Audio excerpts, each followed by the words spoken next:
Hello everybody, I'm Aaron Hesselhurst. Welcome to the programme. Of course, yes, an exciting and fascinating snapshot of all the latest in the world of business and money. We've got some cracking stories for you, yes, and we'll talk about Rolls-Royce on a roll. See what we did.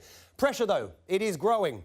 On this carrier right here, of course, Australia's flagship carrier, Qantas, after the credit rating was cut to junk status by the rating agency Moody's. Basically, it means that professional investors have no confidence in the airline. Qantas, it's been struggling at home with competition from rival Virgin Australia, and in December we talked about it right here. It announced those major job cuts along with a profit warning, I should say. So some tough times. Let's go straight over to Laurie Price, Director of Aviation Strategy at Mott MacDonald. Laurie, great to see you as always. It does appear, Laurie, things are just getting worse for the poor old flying kangaroo. We've known for some time about the international operations facing difficulties, but the domestic operations have always been, so I always thought, pretty strong. But is that not the case anymore? I think so, but I think if you look at what's been... So you mentioned the Emirates. That was the big news last year, this tie-up with Emirates. That's how they're trying to sort of manage the international problems, if you will.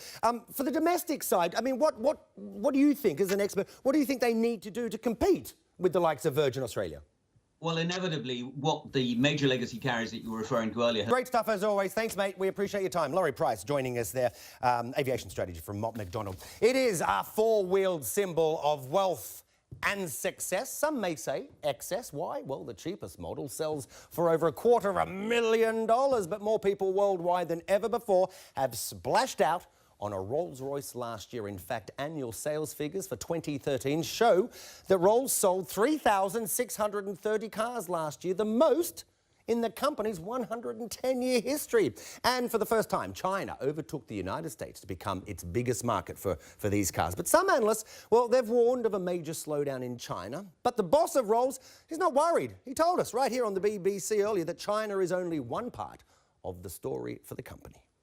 That we are globally very well balanced. It's not only... There you go, the big boss of Rolls-Royce. Okay, let's talk about these guys right here. Yep, robots. Robots from, well, do everything from helping you clean your windows to teach your children, even provide you companionship. Now, you name it, there is a robot out there that can do it. Now, the industry is expected to be worth $6.5 billion by 2017. Our technology correspondent, Rory Kethlin-Jones, he checks out all the latest designs on show at the big Consumer Electronics show in Las Vegas.